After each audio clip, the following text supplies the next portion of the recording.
Good morning, students.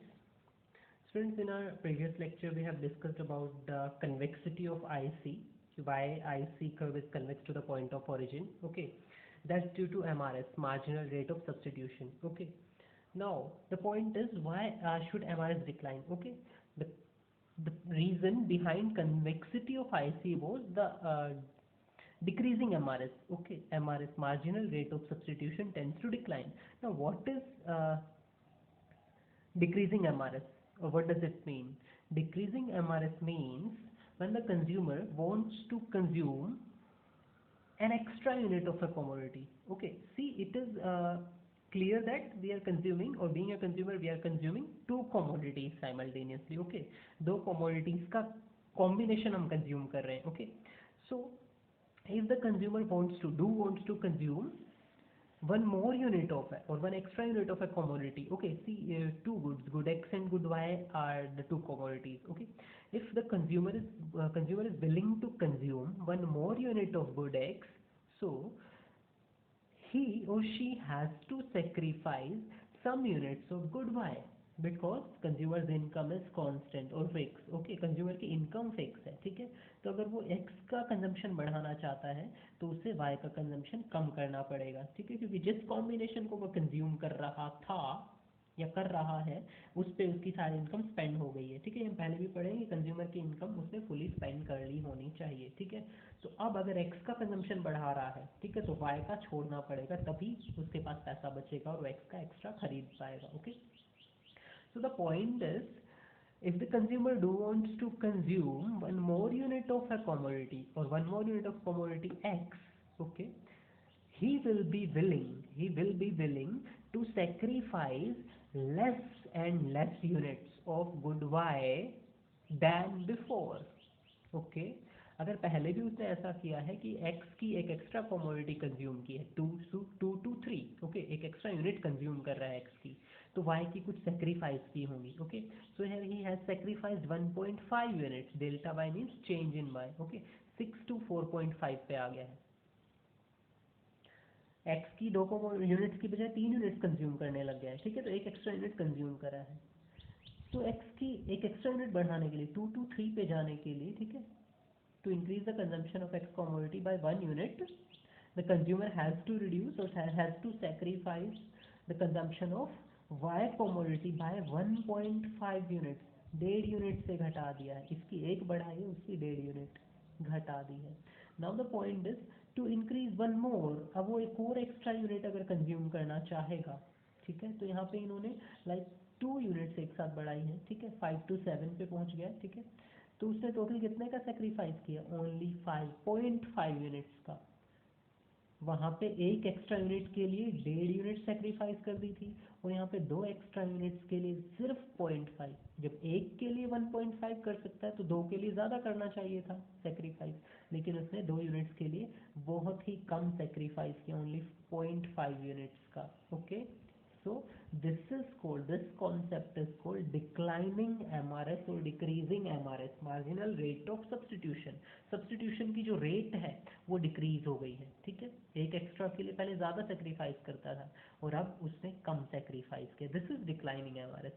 Why it happens, why does it happen, why should MRS decline? MRS decline क्यों होता है? Just because of जो हम पिछले में पढ़े हैं, diminishing law of diminishing marginal utility. Okay, एक कंज्यूमर को मिलने वाली जो मार्जिनल यूटिलिटी है, okay, the satisfaction level of the consumer tends to decline when he consumes more of a commodity. Okay, एक कमोडिटी की जब ज़्यादा यूनिट्स कंज्यूम करता है तो उसका जो सेटिस्फेक्शन लेवल है, उस कमोडिटी से मिलने वाला सेटिस्फेक्शन लेवल, उस कमोडिटी का जो मार्जिनल यूटिलिटी है वो डिक्रीज हो जाता है. सो MRS डिक्लाइन क्यों होती है? Just because of law of diminishing marginal utility. Okay, ये हमें पता है कि एक कमोडिटी की ज़्यादा यूनिट्स कंज्यूम करेंगे तो उससे मिलने वाली यूटिलिटी कम हो जाती है. Okay, so this is declining MRS.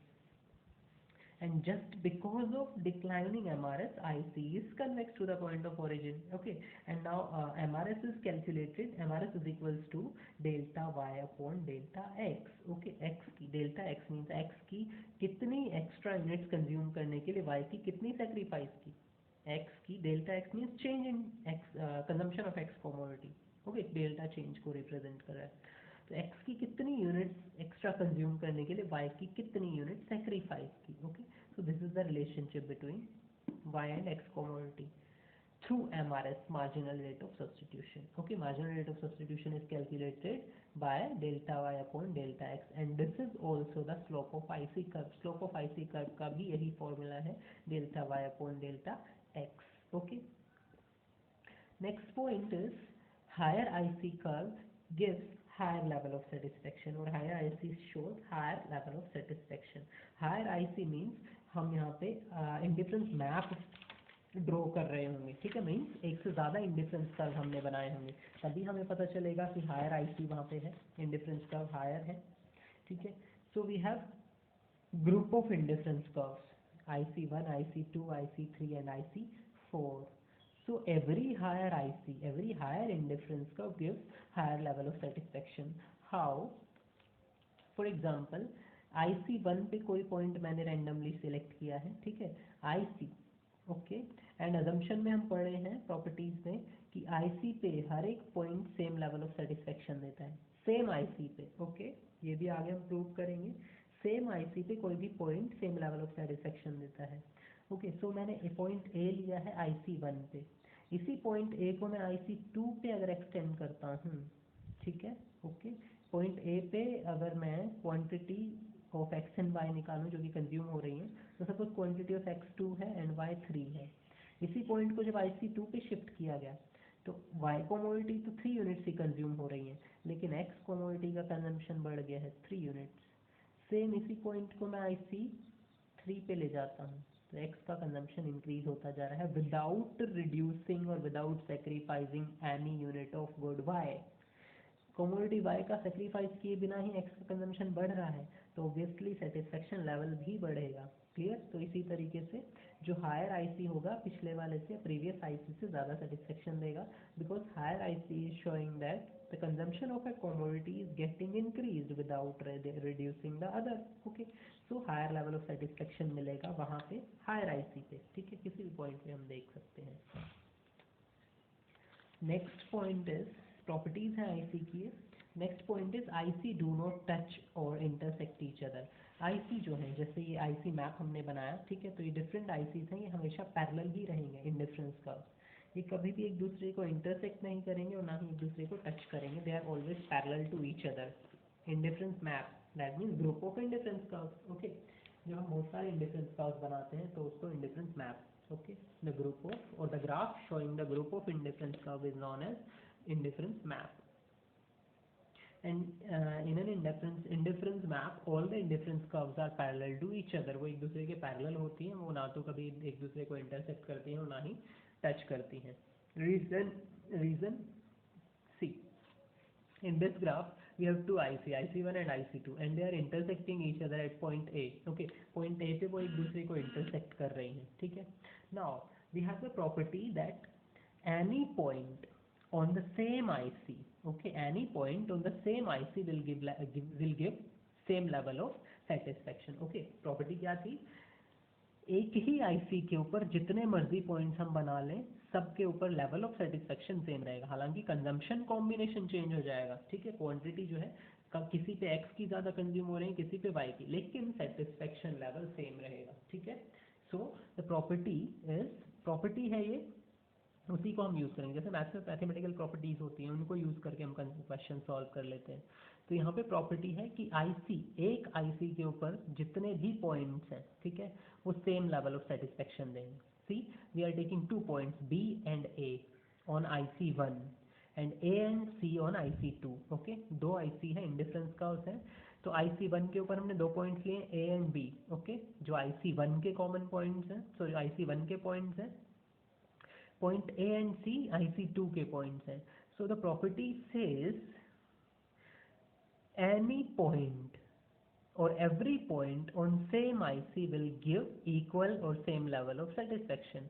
So IC1 पे point A पे जो satisfaction होगा वही satisfaction level point B पे भी होगा, okay, according to the property on IC1 जो level of satisfaction point A पे है वो point B पे भी होगा। Same as applying the property on IC2 indifference curve, जो सेकंड इंडिफरेंस कर्व है उस पर अगर हम अप्लाई करते हैं तो point A and C, that means जो सेटिस्फेक्शन लेवल पॉइंट सी पे होगा वही पॉइंट ए पे होगा, ठीक है, प्रॉपर्टी के अकॉर्डिंग।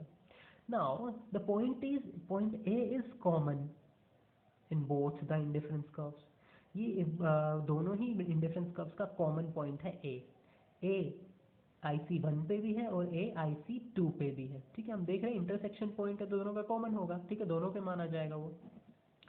तो ए का जो सेटिस्फेक्शन लेवल है वो बी के इक्वल भी है और ए का जो सेटिस्फेक्शन लेवल है वो सी के इक्वल भी है, ठीक है। तो दैट मीन्स क्या मैथमेटिकल इक्वेशन हम बना सकते हैं, A is equals to B and A is equals to C, okay. A B के भी इक्वल है, ए सी के भी इक्वल है, तो दैट मीन्स ऑटोमेटिकली बी और सी आपस में इक्वल हो गए, that means B is equal to C, A common ले लिया ना, okay. If A is equal to B and A is also equal to C, A B के भी इक्वल है और ए सी के भी इक्वल है, तो ऑटोमेटिकली बी और सी भी आपस में इक्वल हो जाएंगे, ठीक है, क्लियर। सो बी और सी का सेटिस्फेक्शन लेवल भी इक्वल हो गया अकॉर्डिंग टू दिस प्रॉपर्टी, इस प्रॉपर्टी के अकॉर्डिंग बी और सी भी same level of satisfaction show कर रहे हैं। बट जब हम ड्रॉ करते हैं तो पॉइंट बी पे एक्स का suppose this much units consume हो रहे हैं 5 यूनिट्स और सी पे 6 यूनिट्स, वाई की कोई चेंज नहीं, वाई का दोनों पे सेम है, ठीक है, 3 यूनिट्स मान लो, तो 3 ही बी पे है और 3 ही सी पे है, लेकिन एक्स की 5 यूनिट्स तो पॉइंट बी पे कंज्यूम कर रहा है और 6 यूनिट्स सी पे, तो ऑब्वियसली 1 यूनिट एक्स्ट्रा कंज्यूम कर रहा है तो उसका सेटिस्फेक्शन लेवल सेम नहीं रहना चाहिए दोनों के ऊपर, ठीक है, क्लियर। पॉइंट सी पे ज़्यादा रहना चाहिए क्योंकि हायर आईसी है ये, ठीक है, इसकी घटाए बिना इसकी ज़्यादा कंज्यूम कर रहा है, ठीक है, तो यहाँ पे हायर सेटिस्फेक्शन होना चाहिए, क्लियर। तो यहाँ पे कॉन्ट्राडिक्टरी दो प्रॉपर्टीज एक दूसरे को कॉन्ट्राडिक्ट कर रही हैं, एक प्रॉपर्टी तो कह रही है higher IC gives higher level of satisfaction, ठीक है, और यहाँ पे हमने प्रूव कर दिया B is equal to C, कि जितना सेटिस्फेक्शन लेवल बी पे है उतना ही सेटिस्फेक्शन लेवल सी पे है, तो ऐसा नहीं हो सकता क्योंकि हायर लेवल ऑफ सेटिस्फेक्शन मिलता है हायर आईसी के ऊपर, ओके। सो इस वजह से ही IC do not intersect each other और do not touch each other, okay, एक दूसरे को इंटरसेक्ट नहीं करती हैं, अदरवाइज उनकी प्रॉपर्टीज गलत साबित हो जाएंगी, गलत प्रूव हो जाएंगी, रॉन्ग प्रूव हो जाएंगी, ठीक है। सो हम दो प्रॉपर्टीज को यूज किए इस पॉइंट को डिस्कस करने के लिए। Next one is IC does not touch any of the axes. Okay, ICs do not touch any of the axes. Okay, ICs जो है, मैं ICs बोल रहा हूँ, indifference curves do not touch any of the axes, either OX axis और OY axis, ना तो OX axis को टच करते हैं और ना ही OY axis को, क्यों? क्योंकि हमने अजम्पशन ही ऐसी ली है, हमने अज्यूम किया है कंज्यूमर साइमल्टेनियसली दो कमोडिटीज़ का कंजम्पशन कर रहा है या दो कमोडिटीज़ के कॉम्बिनेशन को कंज्यूम कर रहा है। अगर आईसी किसी एक भी एक्सिस को टच करता है, सपोज यहाँ पे ओवाई एक्सिस को टच कर रहा है और इस पॉइंट पे वो एक्स एक्सिस को टच कर रहा है, तो इस पॉइंट पे सिर्फ वो वाई कंज्यूम कर रहा है, एक्स क्या हो गया, जीरो हो गया। इस पॉइंट को अगर हम मिलाएंगे वो एक्स एक्सिस पे तो एक्स जीरो पे मिल रहा है, ठीक है। सेम एज द केस यहाँ पे एक्स पे अगर टच कर दिया तो वाई जीरो हो जाएगा, एक्स की तो इतनी यूनिट्स कंज्यूम कर रहा है लेकिन वाई की 0 यूनिट्स, ठीक है। तो ऐसा नहीं पॉसिबल है, ठीक है, हमने अज्यूम किया है कि एक कंज्यूमर दो कमोडिटी साइमल्टेनियसली कंज्यूम कर रहा है, ठीक है। इस वजह से आईसी जो है ना तो ओ एक्स एक्सिस को टच करेंगी और ना ही ओ वाई एक्सिस को टच करेंगी। Next is consumers budget, okay. जैसे कि हम पहले से डिस्कस करते आ रहे हैं कि कंज्यूमर्स बजट मीन्स कंज्यूमर की given income, okay. That means एक सर्टेन अमाउंट हम एक कंज्यूमर के पास है जो कि वो दोनों ही गुड्स के कुछ कॉम्बिनेशंस को खरीदने के लिए खर्च करेगा, okay. So the amount which is to be spent by the consumer to buy certain combination of two goods, okay. So दो कंजम्पशन पॉसिबिलिटीज जो होंगी उन दो गुड्स की, ठीक है, जो कंजम्पशन पॉसिबिलिटीज हैं, ठीक है, जो कि खरीदी जा सकती हैं, ठीक है, या कंज्यूम की जा सकती हैं, clear, with in his given income, that is all about the consumers budget, okay. जो उसकी इनकम है, गिवन इनकम से कितने क्या कॉम्बिनेशन को खरीद सकता है या कंज्यूम कर सकता है, that is all about the budget, okay. So here we have the table, okay. यहाँ पे टेबल में मैं दिखा रहा है कुछ यूनिट्स हैं, good x, good 1 and good 2 की दे रखी है, तो ये कॉम्बिनेशन है, 0-60 का कॉम्बिनेशन हो गया, 10-40 का कॉम्बिनेशन हो गया, 20-20 का एंड 30-0 का, ठीक है। दैट मीन्स अगर 30 यूनिट्स गुड 1 की खरीद रहा है तो सारी इनकम उसने गुड 1 को खरीदने में स्पेंड कर दी है, गुड 2 नहीं खरीदी जा रही है, ठीक है। 20 एंड 20, अगर 20 1 की खरीद रहा है तो 20 ही 2 की खरीदने के लिए पैसे बचे हैं, तो यहाँ पे पूरी स्पेंड हो चुकी है। ओके, तो इस तरीके से कॉम्बिनेशन वो दिखा रहा है। So next one is budget set. Now budget set क्या है? बजट तो दैट मीन्स जो गिवन इनकम है, कितना पैसा है उसके पास दोनों कॉमोडिटीज को, किन कॉम्बिनेशन को खरीदने के लिए, वो बजट है। बजट सेट क्या है? So budget set refers to the attainable combination. Okay, attainable that means which can be, वो combination जो कि खरीदे जा सकते हैं। Budget set refers to an attainable combination of a set of two goods और attainable combination of two goods, दो goods के ऐसे combinations जो कि खरीदे जा सकते हैं। कब? Given prices of a goods and with in given income. Okay, consumer की इनकम और उस कमोडिटी के प्राइसेस के अकॉर्डिंग जो कॉम्बिनेशन वो खरीद सकता है, that is called budget set. Okay, so budget set is the attainable combination, budget set is attainable combination of two goods with the given prices and with his given income और prices के according क्या खरीद सकता है वो। ठीक है, clear. So budget, यहाँ पे बजट सेट या बजट जो है कॉन्स्ट्रेंट्स हैं, दैट मीन्स उसको रोकते हैं, लिमिट है। ठीक है, कि वो किस कॉम्बिनेशन से ज़्यादा या किस अमाउंट से ज़्यादा नहीं खरीद सकता। Next one is budget line.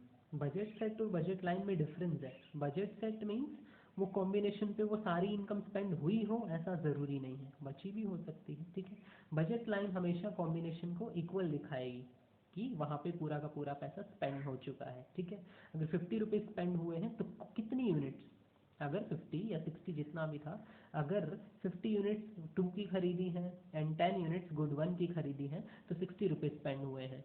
40 of 2 and 20 of 1, again 60 rupees spend हुए हैं। तो ये हमेशा बजट लाइन इक्वल आती है कॉम्बिनेशन के।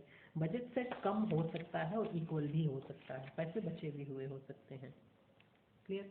सो बजट लाइन क्या है? बजट लाइन है a line showing different possible combinations of good 1 and good 2, different possible combinations of good 1 and good 2 which a consumer can buy. Okay, जो different combination है। ठीक है, किसी कॉम्बिनेशन में गुड 1 का क्वांटिटी ज़्यादा खरीद रहा होगा, किसी कॉम्बिनेशन में गुड 2 का खरीद रहा होगा। ठीक है, so it is the different possible combinations of good 1 and 2 which consumer can buy given his budget and the prices. Given his budget means income, यहाँ पे income है, given his income and the prices of two goods. Okay, next one ये कह रहा है कि anywhere on the budget line, budget line के किसी भी पॉइंट पे है। Okay, this is budget line, इसके किसी भी पॉइंट पे, यहाँ पे या यहाँ पे। ठीक है, it is assumed that the consumer is spending his और हर इंटायर इनकम। ठीक है, कंज्यूमर अपनी इंटायर इनकम, सारी इनकम स्पेंड कर रहा है, चाहे इस कॉम्बिनेशन को वो खरीद रहा है या इसको खरीद रहा है या इसको खरीद रहा है। ठीक है, उसकी गिवन इनकम स्पेंड होनी चाहिए। ठीक है, the consumer is spending his और her entire income on any of the combination on budget line. Okay, now the budget line and the attainable and non-attainable combinations. अभी attainable and non-attainable combinations क्या होते हैं? Attainable combination means the combinations which can be bought by the consumer within his given income or with his given income. वो combinations या ऐसे combinations जो कि consumer खरीद सकता है with his given income, अपनी given income में वो combinations खरीद सकता है उन दो goods के। and non-attainable और unattainable you can say and non-feasible। Okay, non feasible और अनअटेनेबल कॉम्बिनेशन। ठीक है, सो जो ये जो बजट लाइन है हमारी A B is the budget line. Okay, so budget line पे जो भी पॉइंट्स हैं और inside the budget line, okay, इस बजट लाइन के left side inside the budget line जो भी पॉइंट्स हैं, these all are feasible or attainable combination, any point on the budget line और inside the budget line। Okay, ये सारे feasible combinations हैं, इनको खरीद सकते हैं। ठीक है, given income से। बट बियॉन्ड बजट लाइन जितने भी जो ग्रे शेडेड एरिया है, दिस इज कॉल्ड अनअटेनेबल और नॉन फिजिबल पॉइंट्स और कॉम्बिनेशन, क्योंकि गिवन इनकम से इनको खरीदा नहीं जा सकता, because budget line is the constraint, ये लिमिट है, इस कॉम्बिनेशन से ज़्यादा या इन कॉम्बिनेशन से ज़्यादा नहीं खरीदा जा सकता। ठीक है, सो वी कैन नॉट और a consumer can not go beyond these points और दिस लाइन। ओके, सपोज ये पॉइंट है। ठीक है, इस पॉइंट पे कॉम्बिनेशन क्या है, से 33 एंड 23। ठीक है, तो इस कॉम्बिनेशन को नहीं खरीद सकते। हम किस कॉम्बिनेशन को खरीद सकते हैं? अगर 33 खरीद रहे हैं तो हमें यहाँ तक ही संतोष करना पड़ेगा, 13 units of good 1 and 33 units of good 2. Okay.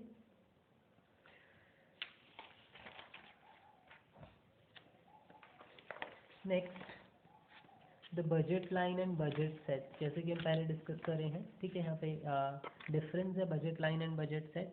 So budget set is P1 into X1, that means price of first commodity and quantity of first commodity means X commodity, plus P2 into X2 means price of second commodity into quantity of second commodity.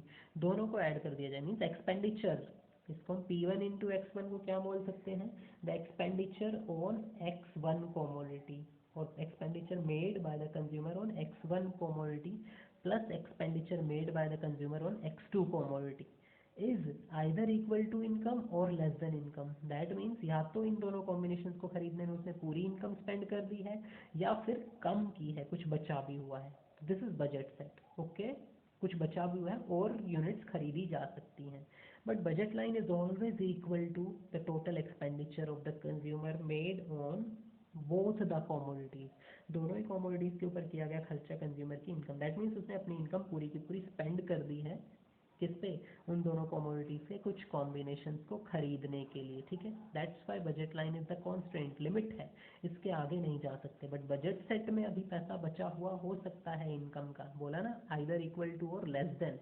This expenditure is either equal to or less than income. ठीक है, तो budget line में ऐसा नहीं है, वो अपनी पूरी इनकम स्पेंड कर चुका है. ठीक है.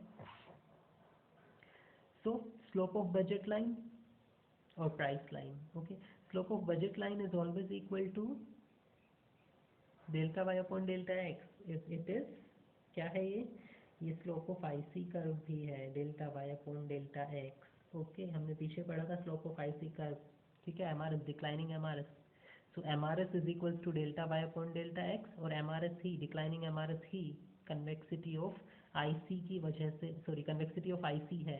declining MRS is also convexity of और is also the cause behind convexity of IC. IC convex क्यों है, just because of declining MRS. ठीक है, and MRS is calculated through delta y upon delta x. okay, so slope of IC भी कैसा हो जाएगा भाई, slope convex है ना, shape MRS की वजह से, डिक्लाइनिंग MRS की वजह से, और MRS हम ऐसे कैलकुलेट करते हैं, तो स्लोप ऑफ IC भी ऐसे ही कैलकुलेट हो जाएगा. Okay, and it is always equal to slope of IC curve. जहाँ पे इक्विलिब्रियम होगा वहाँ पे दोनों इक्वल होंगे. ओके,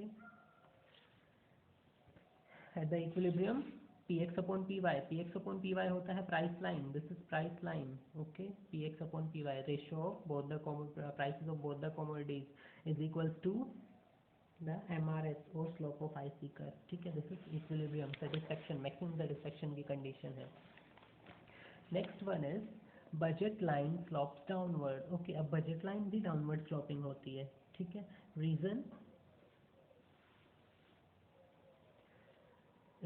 एक सिंपल सा पॉइंट है कि कंज्यूमर एक्स कमोडिटी की ज़्यादा यूनिट्स तभी खरीद सकता है जब वो वाई की कम खरीदेगा. This is the reason behind downward slope of budget line. Means the consumer can only by more units of good X when he or she sacrifices some units of Y commodity. Okay, or you can say consumer can buy more of X by reducing Y. Okay, ज़्यादा X की तभी खरीद सकता है जब Y का जो consumption है या Y की कम यूनिट्स खरीदे. Okay, this is the reason behind downward slope of budget line. Okay, so budget line slopes downward because given consumers income and the prices of goods. ठीक है, दोनों ही goods के प्राइस और income के given होने पे the consumer can only buy more of good X. ठीक है, when he buys less of good Y. ठीक है, can only buy more of good X when he buy less of Y. Then the income and prices are constant. Okay, जो given है वो constant मान लिए गए हैं. ठीक है, तो जब उसके प्राइस और इनकम कांस्टेंट है, गुड्स के प्राइस और कंज्यूमर की इनकम कांस्टेंट है, तो एक्स कमोडिटी की तभी ज़्यादा यूनिट्स तभी खरीद सकता है जब वाई की कम खरीदेगा, ऑब्वियसली. ठीक है, अदरवाइज इनकम तो बढ़ नहीं रही है या प्राइसेस कम नहीं हो रहे हैं क्योंकि हमने दोनों को कांस्टेंट माना है. Because we are writing given income and price. Okay, जब गिवन लिख दिया तो उनको कांस्टेंट माना है, एक पॉइंट ऑफ टाइम के प्राइस और इनकम हम ले रहे हैं. Next one is budget line can shift. Okay yes, budget line shift हो सकती है, कब होगी? When the income of the consumer increases, जब कंज्यूमर की इनकम इंक्रीज होती है तो बजट लाइन शिफ्ट हो सकती है, ठीक है। फॉर एग्जांपल हमें इलस्ट्रेशन गिवन है, existing budget set when income, given income है ₹60 and price of one commodity is ₹2 and price of second commodity is ₹1, ठीक है। तो इनकम भी गिवन है और प्राइस भी गिवन है, ठीक है। तो इसके अकॉर्डिंग हम जो कॉम्बिनेशन बना रहे हैं दैट कॉम्बिनेशन इज गुड 1 का ये कॉम्बिनेशन है 10 20 30, 0 10 20 एंड 30, एंड गुड 2 का कॉम्बिनेशन है 60 40 20 0। कॉम्बिनेशन ऐसे नहीं है, कॉम्बिनेशन है ऐसे parallelly 0 60 10 40 20 20 30 0, okay, this is the combination of two goods, okay. When 10 units of good X are good 1 are being consumed, then 40 of good 2 are being consumed। 10 के साथ 40 second की, 20 के साथ 20, ओके। तो इस तरीके से कॉम्बिनेशन है। तो गिवन इनकम और प्राइस के अकॉर्डिंग ये कॉम्बिनेशन हमारे पास है। Next the new budget, okay, कब? When income is ₹120, okay. नया बजट हमने बनाया जब इनकम इंक्रीज हो गई, कितनी हो गई है? ₹120 हो गई है, ठीक है। एंड प्राइसेस रिमेन्ड सेम, ठीक है। तो हमने कहा कि बजट लाइन शिफ्ट हो सकती है, लेकिन कब? जब इनकम इंक्रीज होगी। तो हमने इनकम को इंक्रीज कर दिया है, प्राइस सेम रखे हैं, ठीक है। तो now the budget the budget set, okay, now we will be able, obviously we will be able to buy more of a commodity by not reducing or decreasing the units of other commodity, okay, we will be able to buy more of one commodity, किसी भी एक commodity की ज़्यादा unit खरीद पाएंगे without reducing the other commodity। या फिर ऐसा हो सकता है we will be able to increase the consumption of both the commodities simultaneously। या तो ऐसा हो सकता है कि एक की घटाए बिना दूसरे की बढ़ा दें, ठीक है। या फिर ऐसा हो सकता है कि दोनों की बढ़ा दें, ठीक है। तो हमने क्या किया, दोनों की बढ़ा दी है, ठीक है। वो हम प्राइस वाले में देखेंगे कि एक की घटाए बिना दूसरे की बढ़ाई जा सकती है, ठीक है। वो प्राइस का जो केस है रोटेशन वाला, उसमें हम स्टडी करेंगे। जब इनकम इंक्रीज होगी तो इंक्रीज इनकम का पार्ट जो है वो दोनों के ऊपर इक्वली स्पेंड कर रहा है, ठीक है। दोनों के ही जो कंजम्पशन है वो बढ़ा के। सो 120 जो कि पहले 060 था, जब गुड 1 0 थी तो गुड 2 60 यूनिट्स थी, गुड 1 0 है तो अब यहाँ पे गुड 2 120 है, ठीक है। तो यहाँ पे इसने एक का ही बढ़ाया है। नेक्स्ट 20 80, ओके, यहाँ पे दोनों बढ़ा दिए, पहले 10 और 40 का था, अब 20 और 80 का कर दिया है। 20 20 40 40 60 0, ओके। तो इस तरीके से वो गिवन इंक्रीज इनकम को या तो एक कमोडिटी के ऊपर सारा स्पेंड कर दिया, दोनों के ऊपर ही स्पेंड करे, क्लियर। तो बजट लाइन शिफ्ट हो गई है, ठीक है। लाइक EF टू AB हो गई है बजट लाइन हमारी, ठीक है। तो ये EF बजट लाइन थी जब इनकम कम थी, तो दोनों ही कमोडिटीज़ की कम यूनिट्स वो खरीद रहा था। जब इनकम इंक्रीज हो गई है तो दोनों ही कमोडिटीज़ की ज़्यादा यूनिट्स वो खरीद पा रहा है, ओके। सो इस तरीके से बजट लाइन शिफ्ट हो गई है। कब होती है बजट लाइन शिफ्ट? जब कंज्यूमर की इनकम इंक्रीज हो जाती है। राइट वर्ड शिफ्ट होगी, दैट मीन्स दोनों ही कमोडिटीज़ की ज़्यादा यूनिट्स वो खरीद पा रहा है। बजट लाइन सिर्फ राइट वर्ड ही शिफ्ट नहीं होती, शिफ्ट तो लेफ्ट वर्ड भी हो सकती है। Yes, budget line can also shift towards left side to leftwards. कब? जब इनकम कम हो जाए। तो ऐसा भी हो सकता है ना, किसी कंज्यूमर की इनकम कम भी हो सकती है, ठीक है, जॉब चली जाए, ठीक है, whatsoever the case is, okay. So left word भी शिफ्ट हो जाएगी जब इनकम कम हो जाएगी। सो इन्होंने वो केस भी दिया है, इनकम इज ₹30, प्राइस फिक्स रखा है, तो budget line left word shift हो जाएगी। देखो दोनों के ही कॉम्बिनेशन उसने घटा दिए हैं। 030 जो कि 0 to 60 था, 060 था, 520 जो कि 10 और 40 था, 1010 जो 2020 था, 15 0 जो कि 30 था, ठीक है। बिकॉज कंजम्पशन रिड्यूस हो गया, बिकॉज उसकी इनकम जो है, कंज्यूमर की इनकम जो है वो कम हो गई है, दैट्स वाई उसने क्या किया, कंजम्पशन को घटा दिया है, जिस वजह से हमारी बजट लाइन जो है अब लेफ्ट वर्ड शिफ्ट हो जाएगी, ठीक है। तो budget line can shift right word either और कैन शिफ्ट लेफ्ट वर्ड, दोनों ही तरफ से शिफ्ट हो सकती है, ठीक है। नेक्स्ट हम रोटेशन पढ़ेंगे, ठीक है, जो कि हम नेक्स्ट लेक्चर में डिस्कस करेंगे, ओके। वो प्राइस के ऊपर बेस्ड है। तो हमने क्या डिस्कस किया था कि जो प्राइस और इनकम है, ठीक है, उसी के आगे लिखा था with given income and price, okay. So वो कांस्टेंट लिए थे हमने, क्लियर। प्रॉपर्टी को या इंडिफरेंस कर्व को दिखाने के लिए हमने वो एक पॉइंट में कांस्टेंट लिया था, असम्पशन लिया था कि प्राइस और जो मींस इंडिफरेंस कर्व को एक्सप्लेन करने के लिए हमने क्या किया था, दोनों को कांस्टेंट लिया था, given income and given price पे जो कॉम्बिनेशन होगा, ठीक है, वो आईसी था जो कंज्यूम कर रहा है दोनों गुड्स का। ओके, अब ऐसा तो है नहीं कि भाई through out the life time उसकी इनकम जो है फिक्स रहेगी, सेम रहेगी, और उन कमोडिटीज़ का प्राइस भी फिक्स रहेगा, ठीक है, वो चेंज हो सकता है। क्लियर? तो उन चेंजेस को हमने अकॉर्डिंगली यहाँ पे लिया कि आईसी को शिफ्ट कर दिया, या तो राइट वर्ड या फिर लेफ्ट वर्ड। तो इनकम हमने देखी, इनकम अगर इंक्रीज होती है तो IC left rightward shift हो जाता है। Now the consumer has more power to purchase, okay, उसके पास ज़्यादा पैसा है परचेज करने के लिए, तो ज़्यादा गुड्स खरीदेगा, तो राइट वर्ड शिफ्ट हो जाएगा। अदरवाइज अगर इनकम कम हो जाती है तो लेफ्ट वर्ड शिफ्ट हो जाएगा। ओके, अब नेक्स्ट हम कांस्टेंट जो प्राइस था उसको चेंज करेंगे। ओके,